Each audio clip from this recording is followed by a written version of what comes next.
Fala pessoal, Perdascast começando toda segunda-feira. O podcast número 1 em prevenção de perdas, gestão de riscos, desenvolvimento pessoal e afins, não necessariamente nessa mesma ordem. Agradecer a todos vocês que toda semana voltam para acompanhar, para ouvir, para aprender, para se transformar na prevenção de perdas. Somos uma comunidade dedicada a transformar, a democratizar o conteúdo da prevenção de perdas para todos os profissionais do país. Já aproveita, curte, compartilhe e comenta. Eu quero responder as suas perguntas lá nos comentários. O mundo muda quando você muda. E hoje, só convidado especial vem no Perdascast. Aqui é o seguinte, já tem fila de espera para 2024. A diretora tá ficando doida. Eu não falei da diretora, mas ela tá ficando doida, porque já tem agenda para 2024 preenchida e fila de espera, né? E não poderíamos deixar de falar que estamos onde? Onde estamos, Yara? Nos estúdios da Prime Bids Makes Cracks, Lex Locks. E com a nossa equipe ultra maravilhosa, hoje movida a chocolate. O pessoal tá feliz porque teve chocolate nos bastidores hoje. Então ela vai ajudar a gente, vai comer chocolate ao mesmo tempo. Então se der pau, a culpa é do chocolate. E nosso convidado que está aqui esquentando a turbina e vai falar... Ó, só para vocês entenderem, jogo é jogo, treino é treino. É sobre isso que a gente vai falar hoje, certo? E para seguir a nossa rotina, zoom, Yara, zoom, porque vai ter a frase do episódio 11. Frase do episódio 11. Todo mundo pensa em mudar o mundo, mas ninguém pensa em mudar a si mesmo. Leon Tolstói. Anota aí. E agora... tenho o prazerzaço de receber aqui no Perdascast Renato Polidori. E aí, Anderson? Beleza? Tudo bem? É nós na fita. E vamos fazer o quê? Falar de prevenção de perdas na veia. Porque aqui é assim, a gente fala de prevenção de perdas e afins e vamos arrebentar. Quem é Renato Polidori? Opa! Boa tarde a todos, gente. Obrigado aí pela oportunidade, Anderson. Bom, Renato Polidori, né, é um gaúcho que veio para São Paulo, queria a vida aí e, graças a Deus, teve grandes conquistas, né? Comecei na área muito com a segurança patrimonial, como assistente administrativo, sempre na parte de desenvolvimento de controle, né? E entrei na Marisa, onde eu entrei mais na prevenção de perdas, conhecendo aí pelo Carlão, né, que era meu professor, e me indicou numa oportunidade em trabalhar na Marisa, aonde eu conheci muito a prevenção de perdas em vários aspectos, que até hoje vem se aplicando em outros ramos que já vim trabalhando ao longo do período, né? De cá para lá, trabalhei na Brasiliano como consultor, trabalhei na Pinkerton, né, como consultor, tive uma oportunidade, né, quase de ir, infelizmente, para Nova York, que a Pinkerton era de Nova York, né? Olha. Mas, diante de algumas mudanças, não aconteceu isso, né? Entrei no ramo sempre muito do varejo, né? Onde atuei muito na parte mais logística, junto com a parte de prevenção de perdas, com estoques, com a parte justamente para prevenir e atender a parte comercial, né? E nisso daí entrei na parte justo com a Sequoia, que era uma parte logística. E aí vinha vários clientes, várias culturas, vários controles. Aí foi onde eu tive uma ampliação muito grande com a prevenção de perdas, né, em vários aspectos. Né? Allowance, contrato, vírgulas e pontos que fizeram muitas diferenças entre a empresa não perder. Né? E ao longo do período, né, hoje atuo no ramo farmacêutico. Né? Comecei na Profarma Specialty, que foi comprada, né, pela Vivio, e atualmente estou na Vivio aí, né, com todo um grupo grande aí, né, do ramo farmacêutico, com o foco de desenvolvimento do setor, né, dentro da macroempresa Vivio, para justamente reduzirmos as perdas, né. Muito legal. Carreira dos Pampas Gaúchos, do frio do Pampa Gaúcho para São Paulo, passando por grandes escolas, né? Brasiliano, a baita escola, Antônio Carlos Brasiliano, fica aqui, super abraço. Tá? E Marisa, baita escola, a gente se conheceu lá. Sim. Né? E permeando o varejo agora em medicamentos, né? E medicamentos, não medicamentos comuns, né, Renato? Fala um pouco aí que, na verdade, você está trabalhando num setor que mexe com medicamentos de alto custo, né? De valores mais expressivos, mais pontuais. Dá uma visão geral, porque pode ser que quem está assistindo não tem noção que existe um segmento que trata especificamente desse tipo de medicamento. Sim. Então, a parte que eu trabalho do ramo da farmácia é mais específica mesmo, né? São medicamentos para pessoas que, por exemplo, câncer, né? Coisas assim de alto valor agregado, né? São medicamentos assim que chega de 10 mil a mais de 100 mil reais o custo unitário, por exemplo, né? E isso considerando um CMV, não um valor de custo, inclusive, que a gente sabe que quando é feito a parte comercial, existe um cálculo por cima, né? Mas, assim, o que me surgiu nessa oportunidade com a Vivio, né, Anderson, foi justamente quando houve a aquisição, né? Ou seja, quando a Vivio comprou a Profarma Specialty, né? O setor não existia na Vivio, né? Isso que foi interessante. E eu tive uma grande oportunidade de mostrar como é que funcionava o setor, né? Atuando em vários ramos, mostrando os controles que nós tínhamos e os acompanhamentos, né? Na entrega do patrimônio, eu tive um resultado de uma perda, que a gente sabe que perda zero é um sonho, mas infelizmente é bem difícil, né? Onde na empresa toda eu tive uma perda de 0,00008%. Uau! Então, assim, isso expandiu muito o leque do entendimento e a importância da prevenção de perdas, né? E por isso que eu vim trazer essa frase, né? O jogo é jogo e treino é treino. Por quê?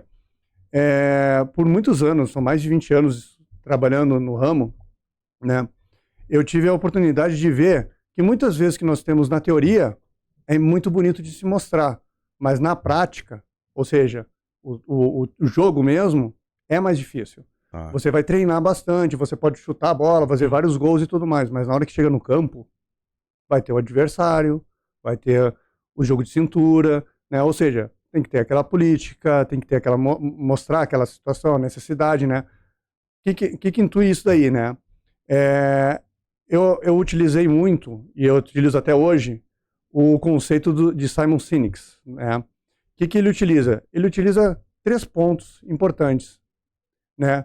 Por quê, como e o quê.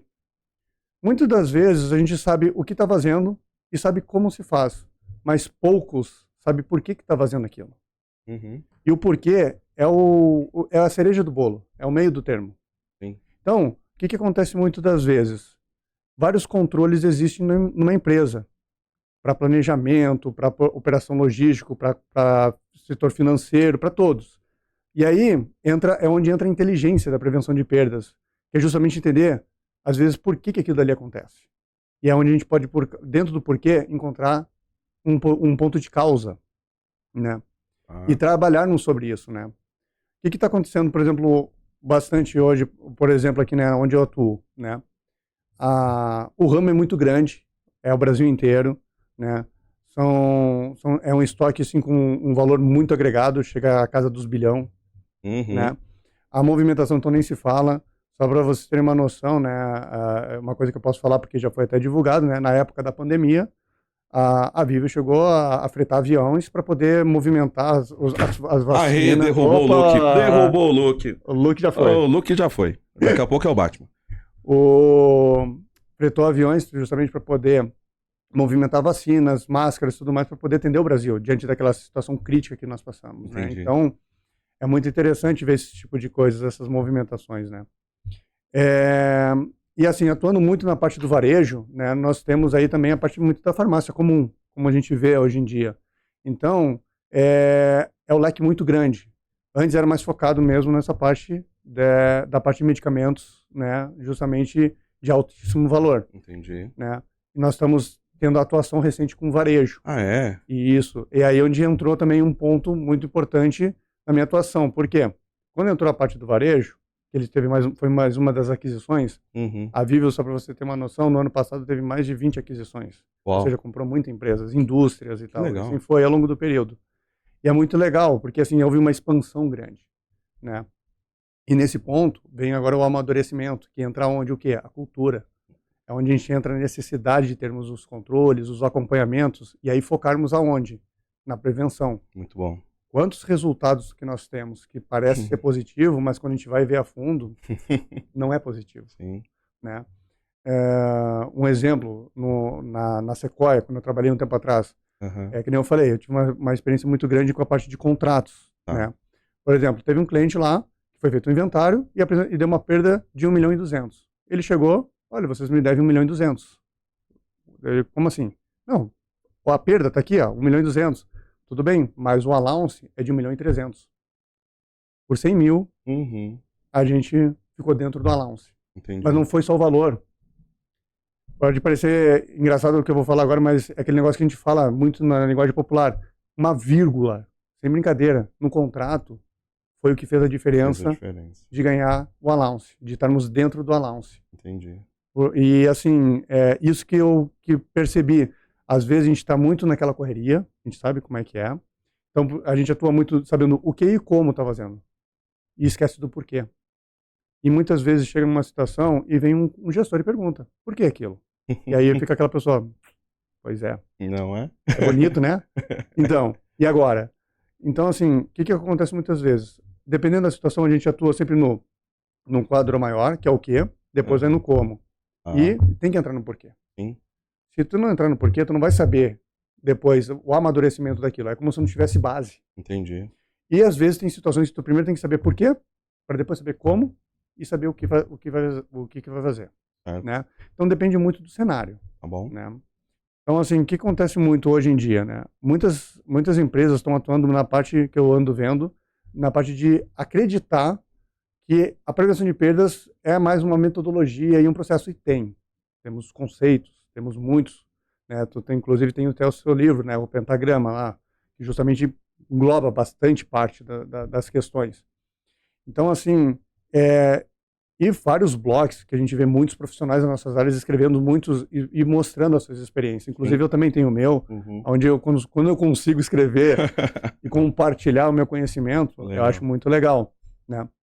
Então assim, o que acontece muito assim? Eu vejo muitos eles acharem, as empresas, isso que eu quero dizer no aspecto geral, tá, gente? Quero deixar isso bem claro. Que a prevenção de perdas, vamos botar um controle, vamos botar uma entrada e vai prevenir a situação.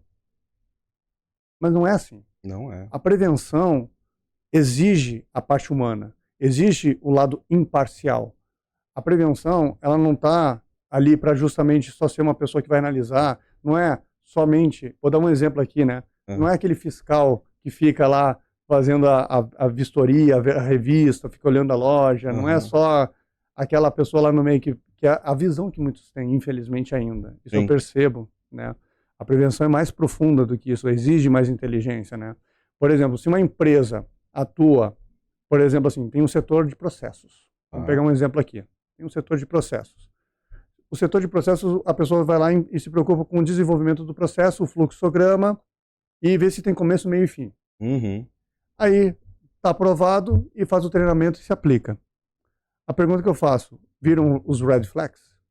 Fizeram um levantamento?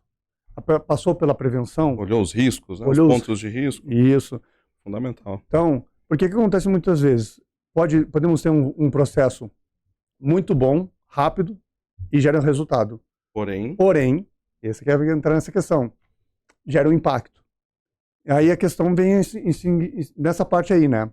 Se você tem uma área por exemplo, de processos linkado com a prevenção ou dentro da prevenção, a prevenção não vai ver o começo, meio e fim do processo. Vai entender todo o desenho, o fluxo do processo e vai falar, tá bom, mas e se acontecer aquilo? E se acontecer isso? E já vai preparar. E aí é onde a gente pode atuar muito com a prevenção, porque se você tem um processo bem estruturado que já está previamente, né, vamos dizer assim, com a prevenção, ou seja, você já sabe onde é que tem pontos fracos, que possa ser atuado e já foi reforçado, vai vir um treinamento, vai vir a capacitação. Aí onde é que entra a prevenção de perdas? Justamente fazer auditoria, para garantir que aquilo que já está escrito, que já tem todo aquele estudo preventivo, ocorra. Ou seja, teoria, prática, jogo e treino. Uhum. Então, é nesse sentido que eu tô querendo trazer esse enredo, né? Muito legal. Nossa, muito show. E ó, diretora, olha aqui, diretora, ele falou de Simon Sinek. Comece pelo porquê, best-seller do Simon Sinek, que vai aparecer aqui, ó. Comece pelo porquê, né? Ele tem vários outros livros que tem o porquê inserido, né? Sim. Comece pelo porquê do Simon Sinek. Leiam, que é o que está embasando, né, um dos embasadores desse nosso bate-papo. Mas, cara, é muito louco isso, né? Porque você falou que a empresa lidando, né, com esse segmento, falando dessa tua experiência atual com esses medicamentos de alto custo, e acho que fica também vários alertas, assim, que talvez quem está assistindo não caia a ficha, né? Não é só o medicamento de X mil reais, né, nesse caso específico, né? Sim.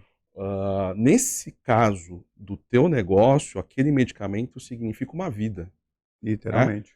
Então, é oncológico, é um tratamento contínuo. Então, se a perda daquele produto, que quando a gente olha a varejo, a ruptura vai perder a venda. Uhum. Nesse caso, se você não consegue atender, caiu uma receita lá para você, né, um pedido de um hospital, de uma clínica de infusão, seja lá de quem for, preciso do medicamento X. Uhum. Aí tu vai lá, cadê o medicamento? Não está aqui.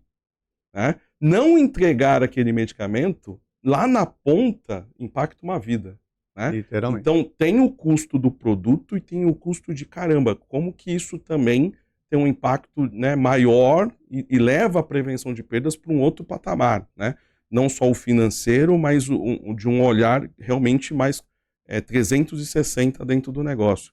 E o jogo, treino é treino, quando a gente fala o porquê, na cabeça de vocês, aí tá vindo um jogo de futebol, né? Claro, né? Não posso falar muito do meu time, mas você é o quê? Colorado, gremista ou nenhum dos dois? Tinha que ter um defeito, né? Ninguém é perfeito. Ninguém é perfeito, né? Podia ser colorado, mas pelo gremista, corintiano, não sei porque a gente continua trazendo essas pessoas aqui. Cara, não sei. Porque são boas pessoas. Não, brincadeira, viu? Sempre tem que ter um defeito. Mas quando a gente realmente traz isso pro lúdico, né? Tá lá, vamos lá, a gente tá falando aqui, tá rolando Copa do Mundo de futebol feminino.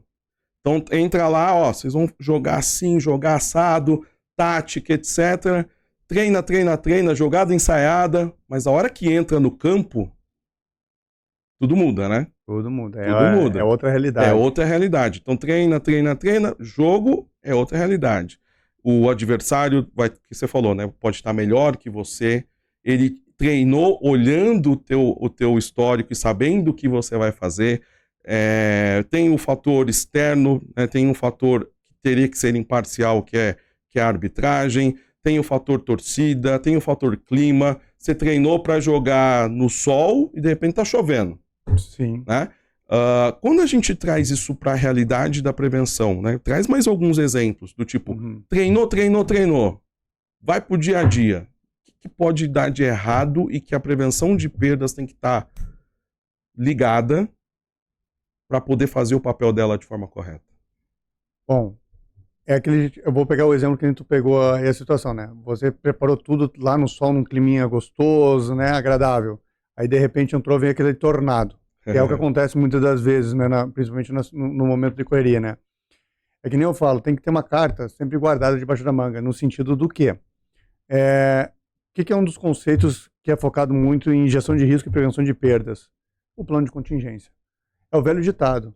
Você tem a probabilidade de acontecer algo, mas tu também tem o impacto. E tem situações que não importa a probabilidade, importa o impacto. Ou seja, não importa se vai acontecer. A questão é que quando acontecer, vai gerar um impacto. Então, a pergunta que eu te faço, o que tu vai fazer para reduzir o impacto? Né? Legal. Por exemplo, toda empresa tem as suas mudanças, suas melhorias, muda CNPJ, muda sistema, muda tudo aquilo aí. Aí tem todo um processo linkado.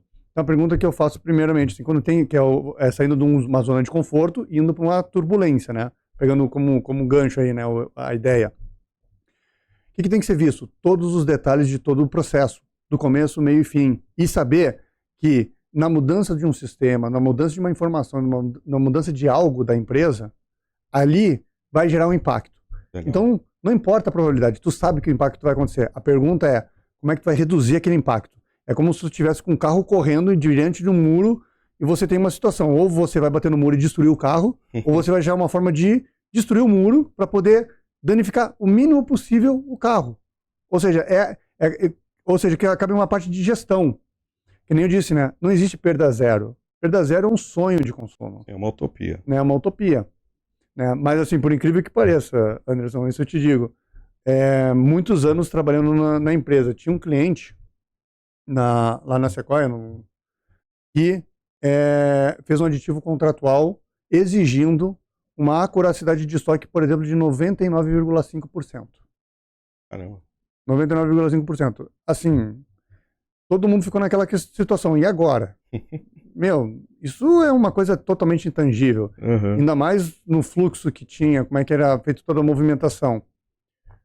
Junto com uma equipe, né, trabalhando, fizemos o inventário e em um momento eles falaram que ia ter um corte, ia ser feito um inventário com uma auditoria, junto, acompanhando, que ia validar se estava dentro da acuracidade dos 99,5%. Entendi. Aí chegou o dia do corte, e foi feito o inventário, e foi feito com a auditoria, né? Deu 99,8%. Nem a gente acreditou. Meu, o diretor chegou e ficou assim, e agora o que eu faço? Eu pago um churrasco para esse pessoal, pelo amor de Deus, né, meu? Olha, nunca vi isso, eu também nunca vi isso, né? É gaúcho esse diretor, hein? Porque como churrasco, também, pô. não, quem pediu churrasco fui eu. Ah, então já tá explicado. Né? Mas assim, o que acontece nesse ponto, né? E na Performance Pest foi onde eu também aprendi muito e vi filiais com resultado zero. Né? Ou seja, literalmente o estoque com milhões, batendo com milhões. Legal. Mas aí a pergunta que se faz, tá, mas Renato, o que foi feito? Como é que isso aconteceu? Qual que é a mágica? A mágica, né? Então, que negócio? É o processo, é saber o porquê que está fazendo algumas coisas. Por exemplo, a gente tem inventário rotativo todos os dias. Legal. Tem um giro de estoque, tudo certinho, curva ABC, sabendo quais são as prioridades e vai fazendo o inventário. Fecha giro de estoque por mês. Toda inconsistência no inventário rotativo, a minha equipe tem um prazo de 10 dias de entender por que tem aquela perda, o que causou aquela perda. E aí faz pós-venda junto com a área, com vários setores aí no meio, vê movimentações, vê venda, vê o processo de fluxo, vê as câmeras, porque tem câmeras em cima para ver se o pessoal separou correto os pedidos, faz toda a análise. No final, quando se descobre, muitas das vezes houve um erro operacional, faz uma correção junto com o cliente, devolve, faz uma devolução, faz um crédito e tal, ou seja, não existe perda. Sim. Como também faz todas as vezes análise e, infelizmente, a gente não encontra um fator, né, uma causa no meio. Que pode acontecer, gente, vamos ser bem sérios.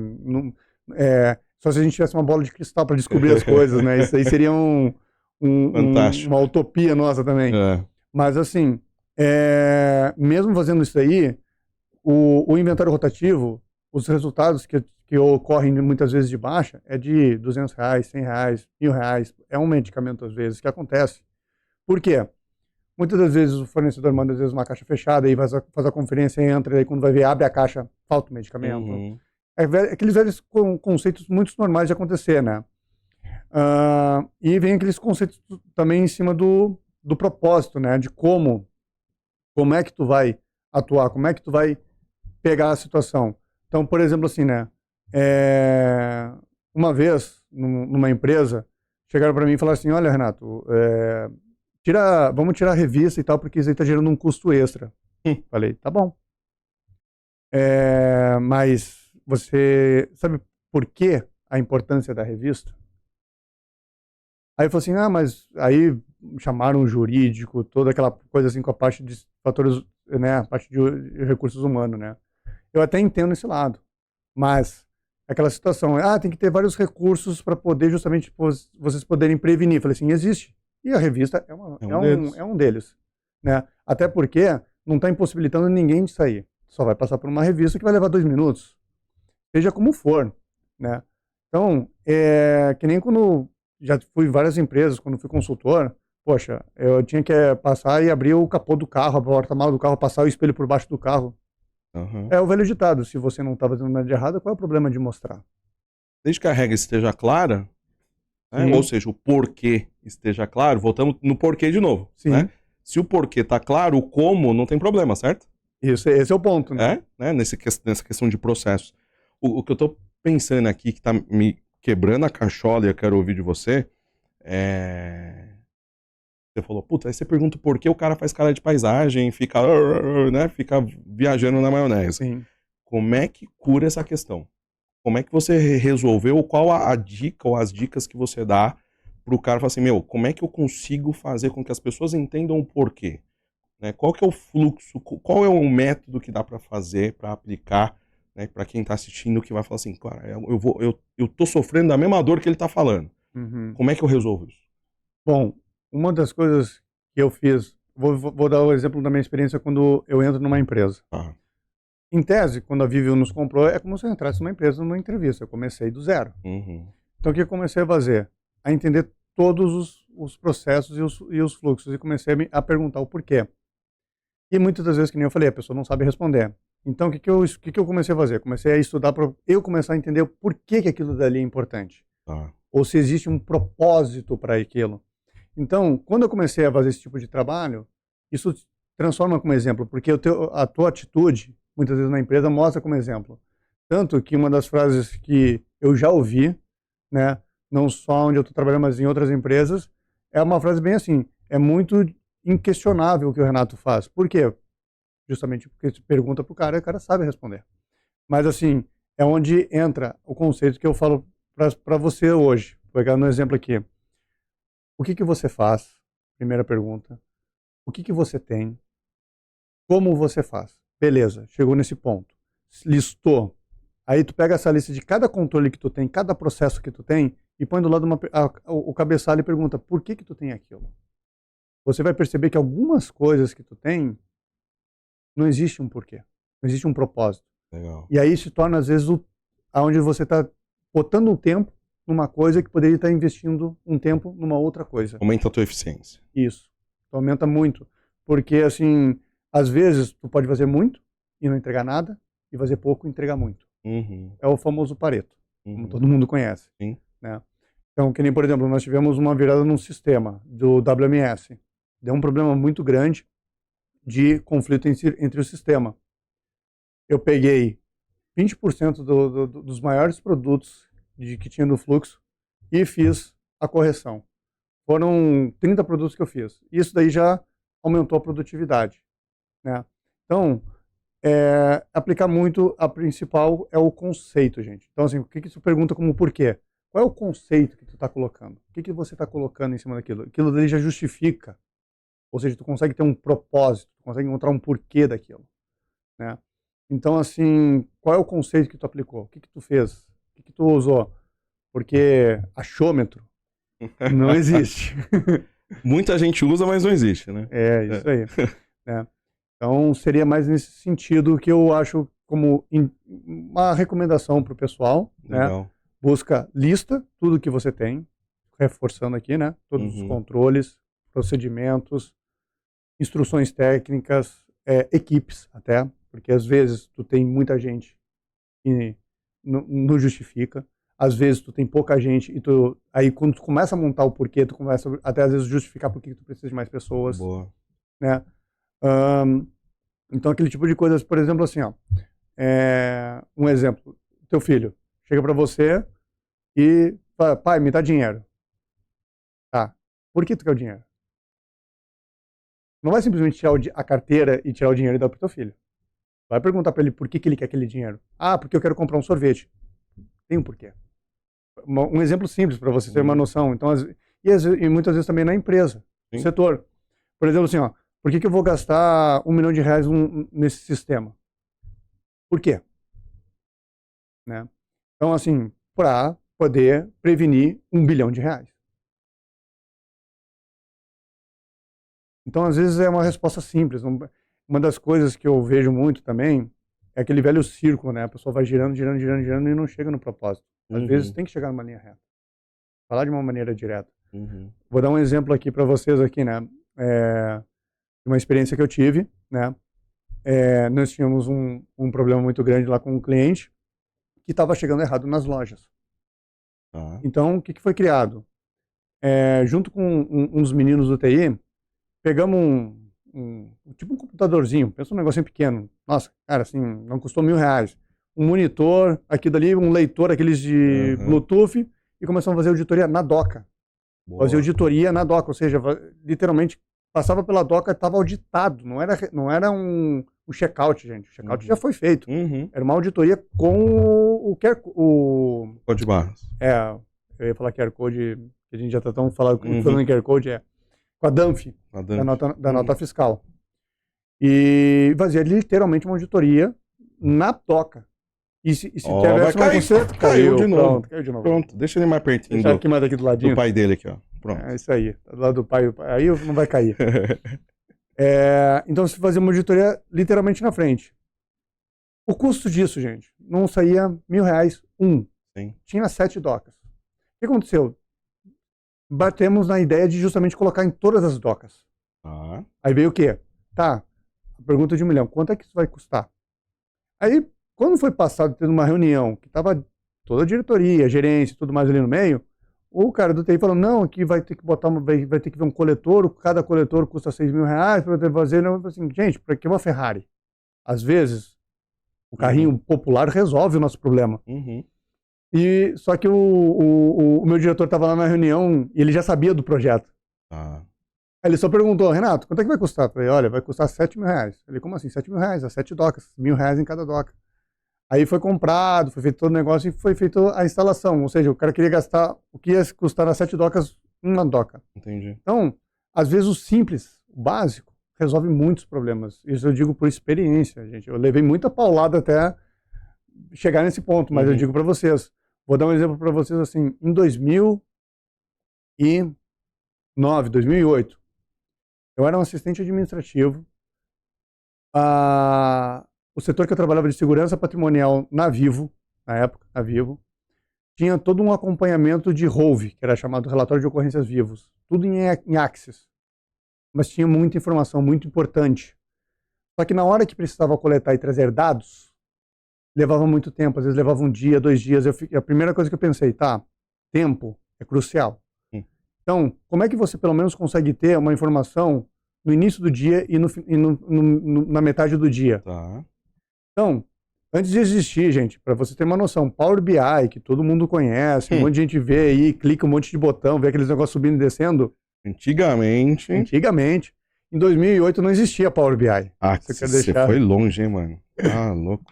Foi Excel e Axis que salvou a pátria. Eu montei um banco de dados numa planilha Excel que levava 1 hora para atualizar por causa da quantidade de informação. Entendi.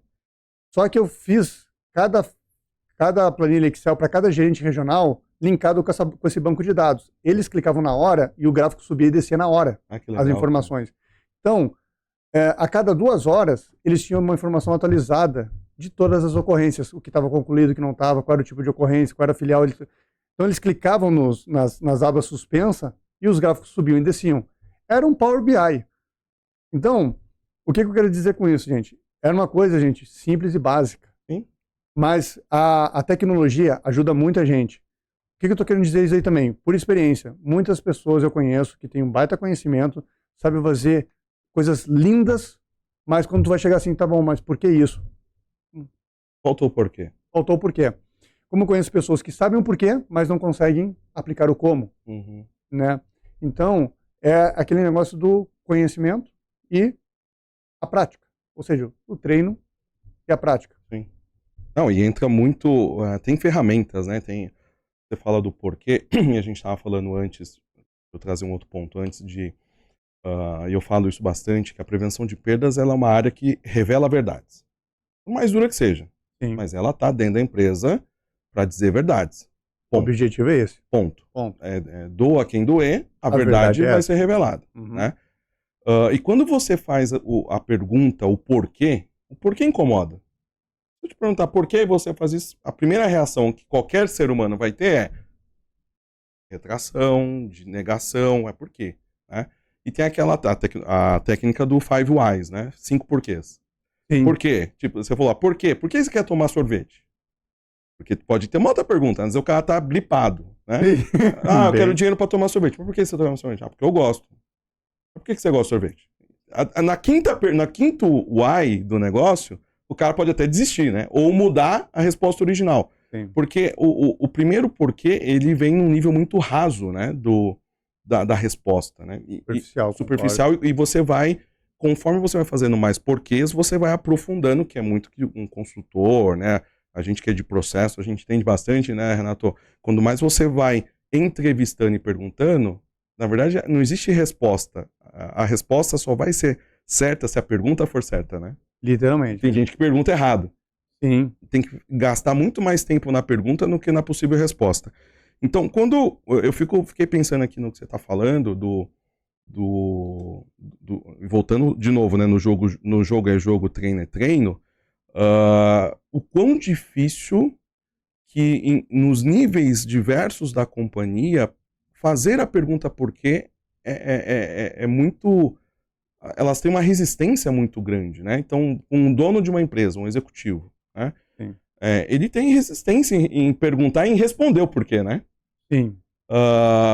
Essa barreira, ela é na tua visão e pela tua experiência, ela está muito mais ligada à questão cultural, ela está muito mais ligada a uma questão realmente de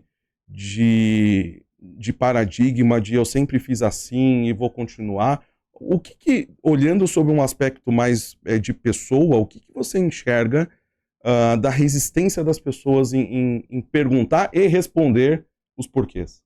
Bom, o que eu enxergo nesse aspecto, né? Que nem você comentou, né? A síndrome de Gabriele, né? Que a gente fala, né? Foi sempre assim, sempre será assim, né? Mas, assim, eu acredito muito no aspecto cultural. Legal. Né? A cultura no Brasil, né? Eu vou falar uma coisa que eu tive como uma experiência numa empresa alemã, onde o gestor era alemão, ou tu falava, só para ter uma noção, ou era inglês ou era alemão que tu falava com ele. Eita. O cara não sabia nem português direito. Eu fui tentar explicar para ele o que era o jeitinho brasileiro. Imagina tu tentando explicar para um alemão. Vamos lá, agora eu quero saber. Brasileiro, como né? que você explicou para esse cara? Aí quando eu vou explicar, eu expliquei para ele bem assim, eu falei assim, gente, você vai lá, faz. Se der errado, corrige. Se continuar errando, vai corrigindo, até acertar. Quando eu falei isso para ele falou assim, vocês são malucos. Ele falou, a resposta do alemão, vocês são malucos, isso é loucura. Né? Então, mais ou menos nesse sentido, assim, mas vou dar um exemplo aqui para você.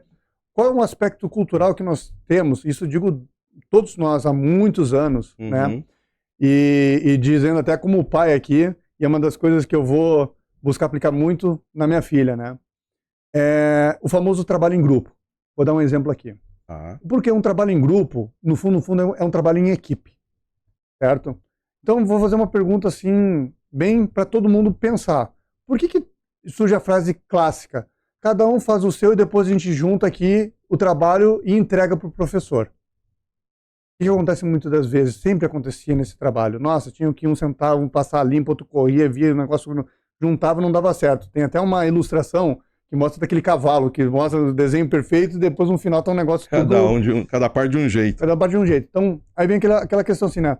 Por que então, já que é um trabalho em grupo, ou seja, uma equipe, por que não se reuniram, viram um conteúdo junto, fizeram um brainstorm e montaram um trabalho? Às vezes é mais rápido fazer isso.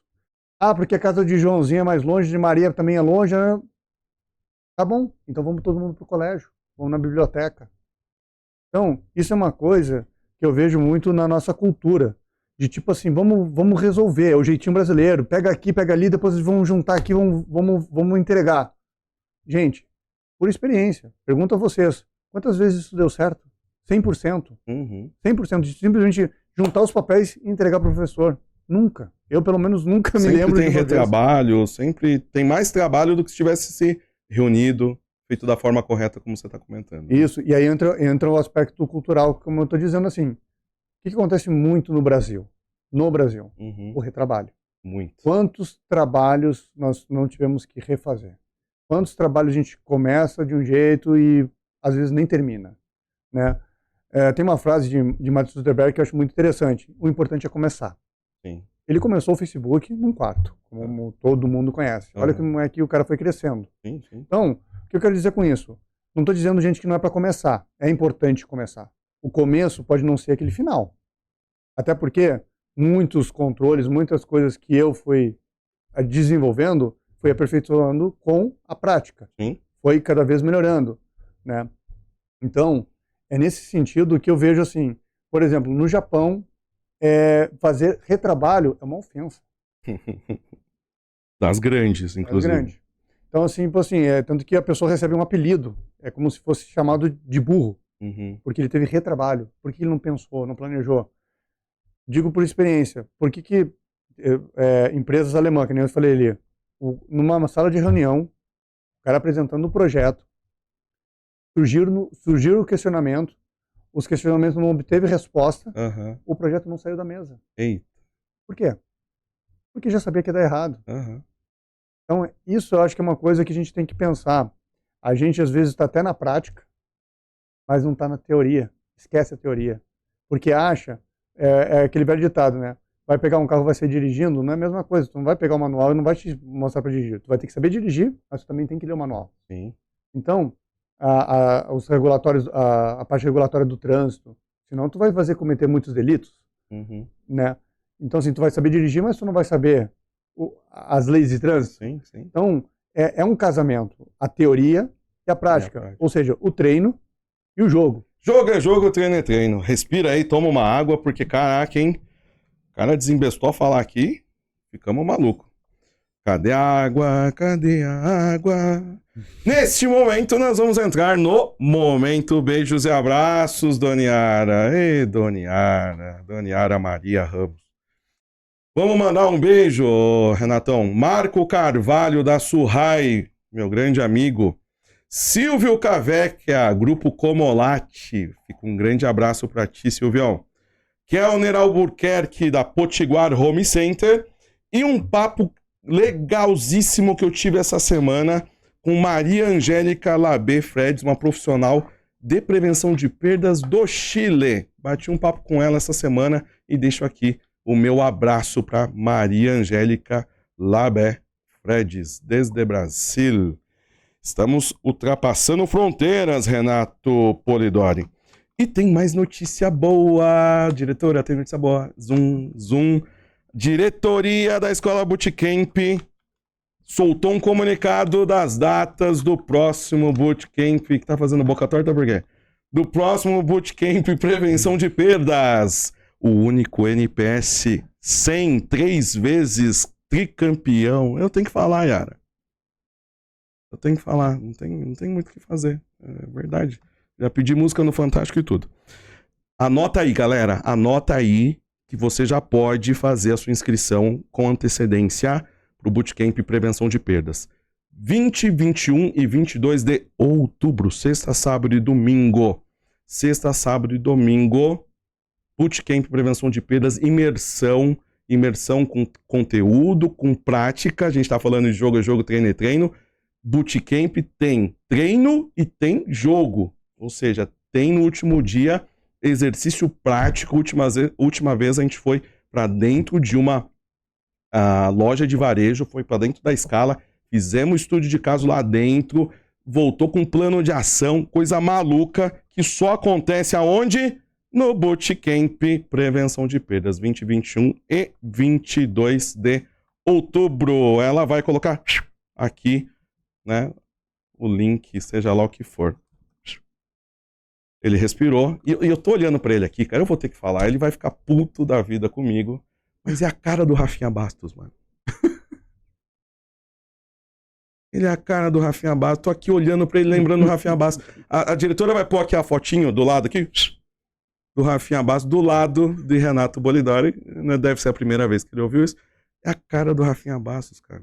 Brincadeira, ela disse que não é, mas é assim. Renato Polidori e Rafinha Bastos separados da infância. Pum, coloca aqui.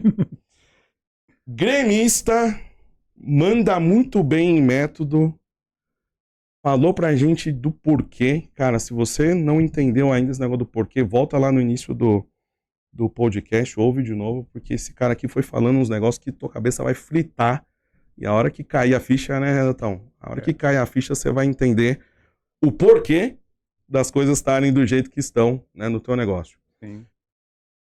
Renato, dentro de toda essa experiência tua, né, vasta, né? Você, pô, de novo, foi consultor, trabalhou com Brasiliano, Pinkerton, Marisa, Cecilia Dale, Sequoia, caramba, né? Foi acumulando, né, todo esse conhecimento. Chegou num negócio, que é onde você está hoje, aonde quando você foi adquirido não tinha prevenção de perdas, Sim. né? Aí fica aquela pergunta, né? Que é o porquê.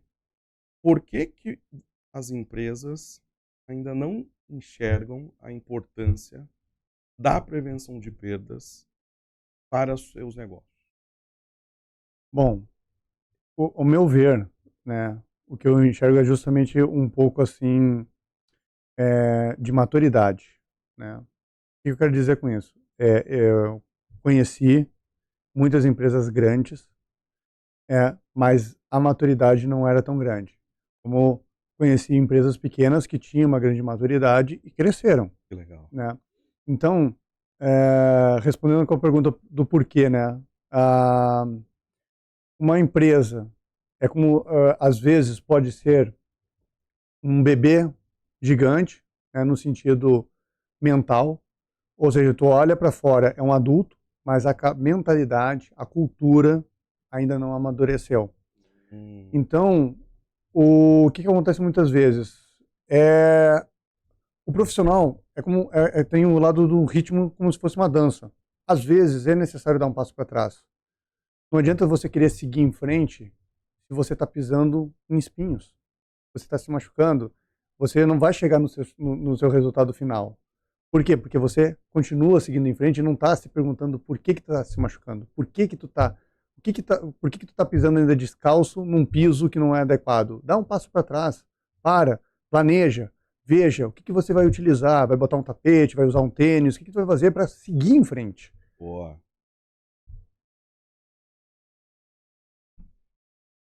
Pegou? Pegou? E agora, agora vem, hein? Só tem essa só para aquecer. Aquece a garganta, que agora é o momento. Pulo do gato. Renatão, Vamos lá. aquela você não falou em nenhuma consultoria, em nenhuma empresa que você passou. Você não falou nem para sua mulher, nem para sua filha. Não falou para ninguém. Aquela sacada, olhando aqui, aquela sacada pro cara se tocar no negócio do jogo é jogo, treino é treino. Certo. Aquela que você não contou para ninguém, o pulo do gato. Manda. Bom, de pulo do gato, pessoal, que eu dou para vocês é o conceito do tempo, né? Teoria da relatividade de Albert Einstein, né? O tempo é relativo. Mas por que ele é relativo, gente? Justamente porque tem pessoas que conseguem investir o seu tempo da maneira correta. A pessoa que não investe o seu tempo da maneira correta fica num loop, fica em círculo e nunca finaliza um trabalho, né? Então, invista no seu tempo, invista em você. Como? Com conhecimento, com estudo, com um livro, com amadurecimento e, principalmente, não tenha medo de errar. Somos seres humanos e muitas das vezes é com os erros que a gente amadurece, cresce e desenvolve e evolui. Jogo é jogo, treino é treino, galera. Jogo é jogo, treino é treino. E há 2 episódios atrás a gente tava falando de buraco de minhoca e o cara vem me falar de teoria da relatividade de Albert Einstein. Passa o Einstein aqui, ó. Caraca, velho. Todo mundo tem 24 horas do dia. Como é que você consegue fazer e eu não consigo fazer? Opa, Ou vice-versa. não é? Aí, ó. Jogo é jogo. Jogo e treino é treino. Treino é treino. Ah, meu Deus do céu. Rapaz, depois desse pulo do gato, se você não se tocar. E tem uma parte legal de tudo isso também, que é pôr na prática, né? Pôr na Você, prática. de tudo isso, tem muito cara que estuda e, né, não põe na prática. aí eu falo muito que o cara ficar obeso, né? Cerebral, é uma obesidade cerebral. Ele lê, estuda, assiste e não faz nada. Uma experiência que eu posso falar de uma maneira prévia, Anderson, assim, o meu pai teve uma vez uma experiência que ele me compartilhou e achei bem interessante até para mostrar o jogo é jogo e treino é treino, né? Legal. Ele contratou uma vez um gerente que tinha até doutorado. O cara estudou pra caramba, mega inteligente, ratinho de biblioteca, devorava livros assim em um dia, rápido, fácil, assim e tal. E o meu pai, quando contratou, ele falou pra mim que falou pra ele bem assim, olha, você tem todo o conhecimento teórico, você vai aprender a prática comigo. Então, e ele seguiu meu pai. Tanto que hoje ele está numa baita multinacional, como um grande gestor executivo, e tem contato com ele até hoje. Até eu tive contato com ele, né? Mas assim, o que eu estou querendo dizer? Justamente isso. Muitas pessoas estudam, têm um baita conhecimento, conheço muitas pessoas que têm bastante conhecimento, mas não conseguem pôr em prática. Por quê? Porque não, às vezes tem medo de errar. Por isso que eu falei não tenha medo de errar. Errar é o fator importante. Quem é que aqui nunca andou de bicicleta e saiu andando direto? Todo mundo caiu, ralou o joelho, fez um monte de coisa, até andar de bicicleta. Faz parte da vida. É o profissional. É o ciclo, né? É o ciclo. Ou como eu falo, tira a bunda da cadeira e vai fazer alguma coisa da vida. Renatão, caraca, prazerzaço, que papo incrível, que papo show de bola. A gente foi de Simon Sinek, Mark Zuckerberg, teoria da relatividade, por quê, né? E com certeza quem assistiu, né, e vai assistir mais de uma vez e vai compartilhar, vai degustar desse conteúdo, vai entender. Jogo é jogo. E treino é treino. Treino é treino. Aí. Obrigado, cara. Valeu. Valeu mesmo. E, rapaz, episódio 11 com Renato Polidori. Aonde? Você só encontra aqui no Perdascast, o podcast número 1 em prevenção de perdas, gestão de riscos, desenvolvimento pessoal e afins, não necessariamente nesta mesma ordem, toda segunda-feira, às 18 horas, no canal do Bootcamp. Com essa equipe maravilhosa, nossa diretora Yara Ramos, a base de chocolate hoje. E todo mundo desde aqui, Estúdios Primes, Bids, Cliques, Lex, para você, democratizando o conteúdo de prevenção de perdas. Nos vemos no próximo Perdascast. Abraço!